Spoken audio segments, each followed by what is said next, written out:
안녕하세요. 지금 우리는 인류 역사상 유례없는 연산의 시대를 살고 있습니다. 그런데 여러분, AI 혁명이 단순히 프로세서의 속도 경쟁이라고만 생각하시나요? 사실 진짜 전쟁은 보이지 않는 곳, 바로 메모리에서 벌어지고 있습니다. 수조 달러의 자금이 왜 지금 반도체 밸류 체인으로 대이동을 시작했는지 오늘 그 이면의 비밀을 낱낱이 파헤쳐보겠습니다. 이 통찰을 본격적으로 나누기 전 구독과 좋아요, 알림 설정 먼저 부탁드립니다. 여러분의 클릭이 지식의 가치를 높이는 가장 확실한 투자입니다. 네, 모든 것은 이 생각의 전환에서 시작됩니다. AI의 성능은 결국 데이터를 얼마나 빠르게 또 얼마나 많이 옮기느냐에 달려있다는 것. 다시 말해, 이제 메모리가 모든 것을 결정한다는 거죠. 이건 단순한 기술의 문제가 아닙니다. AI 시대에 권력이 어디로 이동하고 있는지를 보여주는 아주 핵심적인 통찰인 셈이죠. 오늘 여러분의 성공 투자를 위해 이 거대한 변화의 흐름을 단계별로 짚어보겠습니다. 먼저 조연이었던 메모리가 어떻게 왕좌에 오르게 됐는지, 그리고 HBM과 HBF라는 혁신을 거쳐서 이게 어떻게 국가 안보와 디지털 금이라는 새로운 투자 패러다임으로 이어지는지 한 해씩 따라가 보시죠. 자, 첫 번째 파트입니다. AI가 도대체 메모리의 운명을 어떻게 근본적으로 바꿔놓았는지 그 극적인 위상 변화부터 한번 살펴보겠습니다.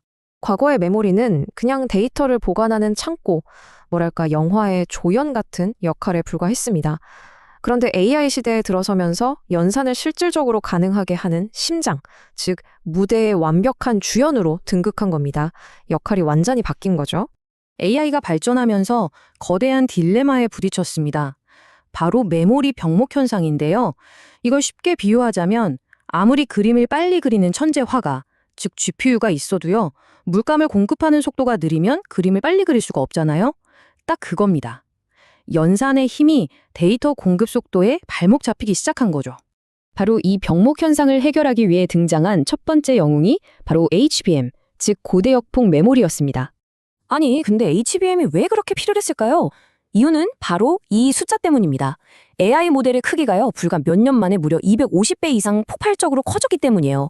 훨씬 더 거대한 캔버스를 채우려면 당연히 더 많은 그리고 더 빠른 물감 공급이 절실해진 거죠. 여기서 정말 중요한 핵심은요, HBM이 단순히 속도만 높인 게 아니라는 점입니다. 진짜 혁신은 근접성에 있었어요. 물감 창고를 아예 캔버스 바로 옆으로 옮겨버린 것처럼 메모리 칩을 아파트처럼 수직으로 착착 쌓아서 GPU와의 물리적인 거리를 획기적으로 좁히는 완전히 새로운 아키텍처의 혁신을 이뤄낸 겁니다. HBM 정말 눈부신 도약이었죠.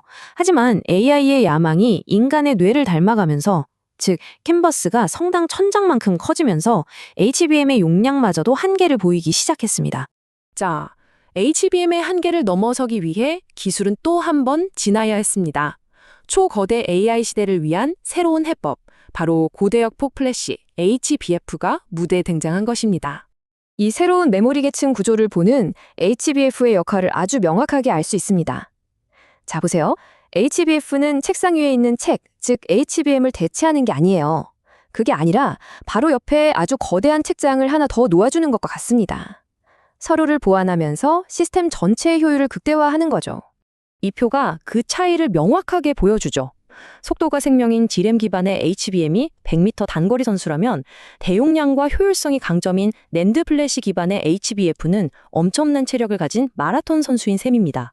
이제 AI는 폭발적인 스피드와 지치지 않는 체력, 이 둘을 모두 필요로 하게 된 겁니다.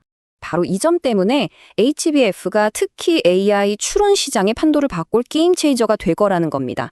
값비싼 HBM 사용은 최소화하면서도 거대한 모델을 돌릴 수 있게 해주니까요. 결국 AI 서비스의 대중화를 앞당기는 결정적인 열쇠가 될 겁니다. 자, 이러한 기술적 도약은 이제 단순히 산업계를 넘어서서 한 국가의 운명을 좌우하는 지정학적 문제로까지 번지고 있습니다. 이 말은 더 이상 비유가 아닙니다. 현실이죠. 최첨단 AI 반도체를 스스로 만들 수 있는 능력이 있느냐 없느냐가 곧 그 나라의 경제 주권, 더 나아가서는 군사적 방어력과 직결되는 시대가 온 겁니다. 과거 냉전 시대의 군사 방어선, 에치스9은 이제 기술 동맹을 중심으로 완전히 재편되고 있습니다. 즉, 핵심 반도체 공급망을 누가 통제하느냐가 21세기의 가장 강력한 전략 자산이 된 것이죠.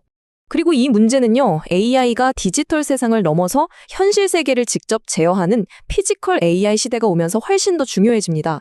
생각해보세요.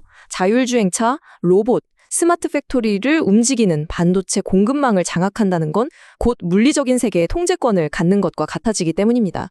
그렇다면 이 모든 거대한 변화 속에서 우리는 투자의 관점을 어떻게 다시 세워야 할까요? 가장 먼저 우리의 생각부터 바꿔야 합니다. 우리는 더 이상 컴퓨터 부품을 이야기하는 게 아닙니다. 완전히 새로운 문명의 토대, 즉 인프라를 이야기하고 있는 겁니다. 가치의 패러다임이 완전히 바뀌고 있습니다.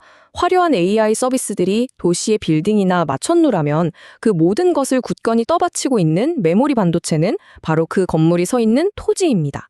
여러분, 진정한 가치는 빌딩이 아니라 그 기반이 되는 땅이 있는 것 아니겠습니까? 바로 이 디지털 토지야말로 시대가 변해도 그 가치가 변하지 않는 새로운 디지털 금입니다. 수조 달러의 글로벌 자금이 지금 이 분야로 흘러들어오는 이유는 명확합니다. 우리 디지털 미래의 가장 근본적인 자산에 투자하는 것이기 때문이죠.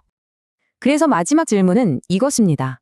시장의 수많은 소음 속에서 여러분은 화려하게 계속 바뀌는 디지털 빌딩에 투자하시겠습니까? 아니면 그 모든 문명을 묵묵히 떠받치는 단단한 토지에 투자하시겠습니까? 미래는 이 질문에 대한 당신의 답에 달려 있을지도 모릅니다. 오늘의 분석이 여러분의 포트폴리오에 든든한 이정표가 되었길 바랍니다. 영상이 도움되셨다면 잊지 말고 구독과 좋아요 부탁드리며 저는 다음 시간에 더 날카로운 통찰로 찾아뵙겠습니다. 시청해주셔서 감사합니다.